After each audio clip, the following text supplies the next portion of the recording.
बात करते हैं विर्गो कन्या राशि के डेली हॉरोस्कोप की। चंद्रदेव की स्थिति आज 10th हाउस में रहेगी आपकी कुंडली से, और सूर्य देव का राशि परिवर्तन भी हो चुका है। तो फिलहाल देखें तो देखिए, सूर्य देव जो हैं वो कर्क राशि में आ गए हैं और बुध देव जो हैं वो भी कर्क राशि में है। तो बुधादित्य योग का निर्माण गोचर में हो चुका है। वहीं पर बुधदेव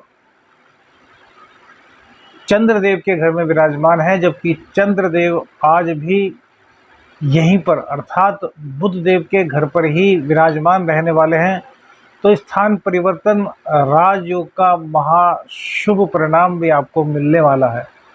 वहीं सूर्य देव के 11वें भाव में जाने के कारण जो आपके बिजनेस में लागत अधिक आ रही थी, अब उसमें भी आपको छूट मिल जाएगी, अर्थात कम लागत से अधिक मुनाफा आप कमा पाएंगे।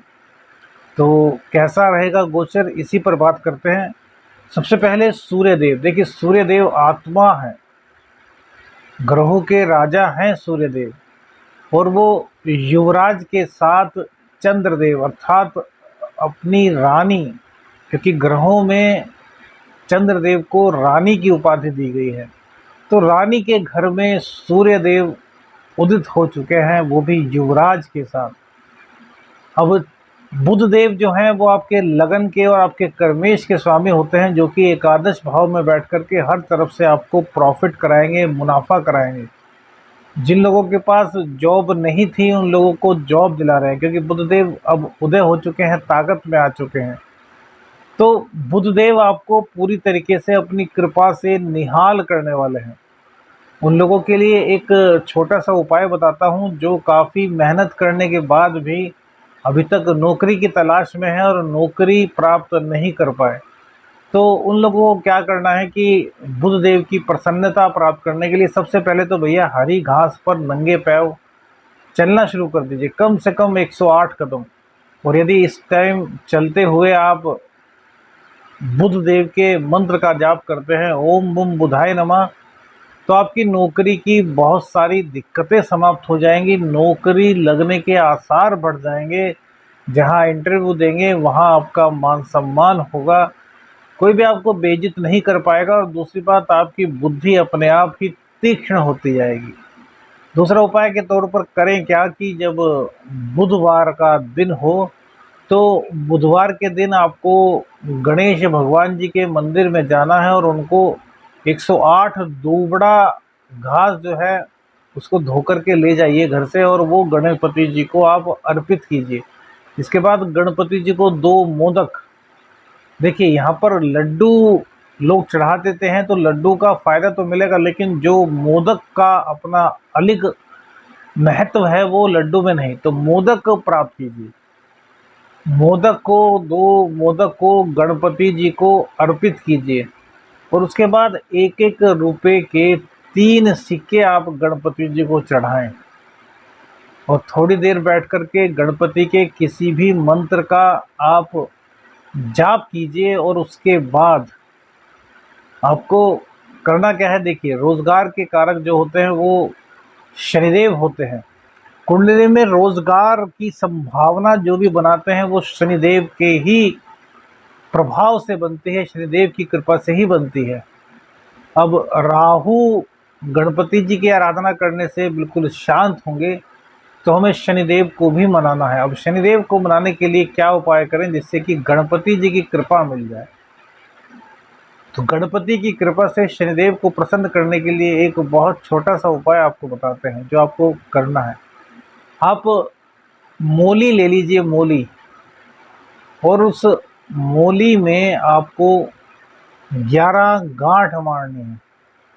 और 11 जो गांठ मारनी है, जैसे एक गांठ आप मार रहे हैं तो एक गांठ जैसे ही आप टाइट करने लगे तो उससे पूर्व एक शनिदेव का मंत्र कोई सा भी जो आपको आता हो, ओम शम शनिश्चराय नमः, ओम नीलांजम समाभासम रविपुत्तम यमागजम छाया मातंड संभूतम तम नमामि शनिश्चरम, जो मंत्र आपको आता हो। नहीं मंत्र आता तो शनिदेव जय शनिदेव कह सकते हैं, और उस गांठ पर फूंक मारते हैं। ऐसे ही दूसरी गांठ मारे और जैसे ही टाइट करें उस पर शनिदेव का नाम लेकर के फूंक मार दें।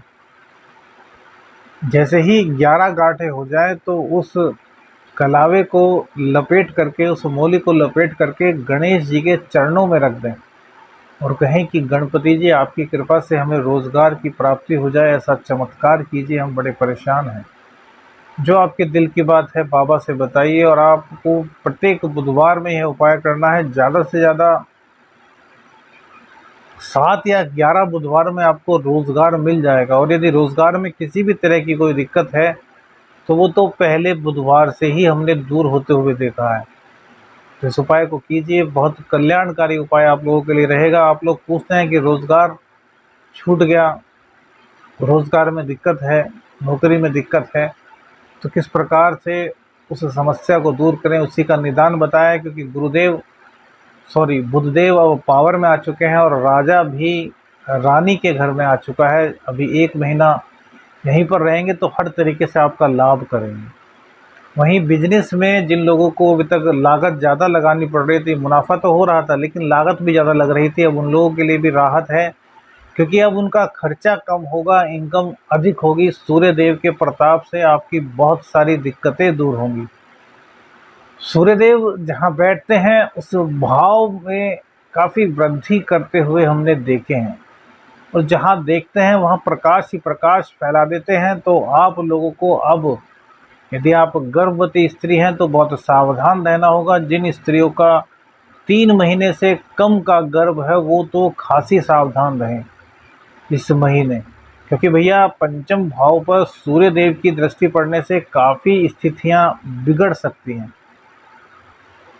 गर्भ में जो बच्चा है उसको थोड़ी दिक्कत हो सकती है, तो आपको पूरी सावधानी रखनी है, आपको लापरवाही नहीं रखनी। अब इसका मतलब यह नहीं कि गर्भ गिर ही जाएगा। यदि आप सावधानी रखती हैं, सूर्य भगवान का ध्यान करती हैं, श्री हरि विष्णु, माँ लक्ष्मी को रोजाना आप उनके मंत्रों का जाप करती हैं, उनके समक्ष प्रणाम करती हैं, तो फिर दिक्कतें बहुत कम हो जाएंगी। लेकिन भैया सावधानी रखना बहुत ज़्यादा आवश्यक है। यदि कुंडली में कुछ इस तरह की बुरी दशाएं चल रही हैं तो आपको और ज़्यादा अलर्ट हो जाना चाहिए। बहुत से लोग कहते हैं कि एस्ट्रो शावर मित्र जी ने हमें डरा दिया। हम डराते नहीं भैया, हम क्या हो सकता है इसके बारे में आपको बताते हैं, जिससे कि आप उन समस्याओं को आने से पूर्व ही दूर कर सकें। यदि हमें पता है कि एक रसगुल्ला, मान लीजिए एक रसगुल्ला है, सबके मुंह में पानी आ जाता है रसगुल्ला देख करके कि यार खा लिया जाए। लेकिन यदि कहा जाए कि कोई ऐसा विशेष मुहूर्त है, कोई नक्षत्र है कि इसमें इस रसगुल्ले को खाओगे तो भैया पेट खराब हो जाएगा या बीमार हो जाओगे, तो यह डराना नहीं होता, यह चेताना होता है कि भैया ऐसा हो सकता है, आप मत कीजिए। तो हम भी आपको सिर्फ और सिर्फ बता रहे हैं कि भैया गोचर में ऐसी दशा बनी है तो आपको इस चीज़ से सावधान रहना है। सावधान रहिएगा तो भैया कोई भी दिक्कत नहीं होगी। परम प्रतापी आपको संतान की प्राप्ति होगी, क्योंकि सूर्य का तेज सभी तम को, अंधकार को समाप्त कर देता है। बुध देव की यहाँ पे दृष्टि है तो बच्चा जो होगा इसका, इस कालखंड में जो 1 महीने में बच्चा होगा वो भी बड़ा प्रतापी होने वाला है। बुध देव की, सूर्य देव की एक साथ कृपा होगी, और कहीं ना कहीं माँ से उस बच्चे का जुड़ाव बहुत अधिक रहेगा। क्योंकि भैया जो सूर्य देव हैं वो रानी अर्थात चंद्रदेव के घर में इस वक्त विराजमान है। तो ऐसे बच्चे बहुत प्रतापी भी होते हैं, बहुत विलक्षण बुद्धि वाले पैदा होते हैं। और यदि 3 महीने से कम का गर्भ है तो आपको सावधानी रखनी है। अब करना क्या है, यह आपको अपने विवेक से सोचना है। हमने तो जो गोचर में स्थिति बनी हुई है उसको आपको बता दिया है। मंगल शुक्र की स्थिति 12वें स्थान में बनी हुई है और 12वें स्थान के स्वामी 11वें स्थान में बैठ गए हैं, तो यहाँ पर भी बहुत अच्छी बात है। क्योंकि भैया कनेक्शन तो मंगल देव का सूर्य देव से ही होगा। तो मंगल देव अब तक जो दुष्प्रभाव दे रहे थे, जल्दी जल्दी गुस्सा आना, चीज़ों को लेकर के काफ़ी सोचना या मूडी रहना, उसमें अब आपकी कमी आएगी। क्योंकि दोनों ही ग्रह जो हैं वो उग्र स्वभाव के हैं, अग्नि तत्व के हैं। तो अग्नि तत्व के होने के कारण कहीं ना कहीं अब मंगल देव की जो उग्रता थी वो कम होगी। और यदि उग्रता होगी भी तो वो ज्ञान वाली उग्रता होगी। आप अपने ज्ञान के बल पर अपना परचम स्थापित करना चाहेंगे, वो इस तरह की उग्रता होगी। तो यहाँ पर भी घबराने की कोई भी आवश्यकता नहीं। व्यापार आपका बहुत अच्छी तरीके से चल रहा है, रोजगार में कहीं कोई दिक्कत नहीं। गवर्नमेंट जॉब वालों के लिए बहुत अच्छा समय कहा जा सकता है। इसी के साथ जो प्राइवेट जॉब में है उनके लिए भैया महाधनी योग का निर्माण गोचर में हो रहा है। तो प्राइवेट जॉब वालों के लिए भी किसी तरह की कोई दिक्कत यहाँ पर नहीं दिखाई दे रही। सभी तरीके से स्थितियाँ बड़ी शुभ हैं। बस इतना जरूर कहेंगे कि मंगल शुक्र की दृष्टि युति 12वें स्थान में है। तो भैया कोई दूर का विपरीत लिंगी आपको सम्मोहित कर सकता है, और सम्मोहित करने के बाद आपको फिर दुखों के दलदल में डाल सकता है। तो इस चीज़ का आपको ध्यान रखना है, आपको भटकना नहीं है।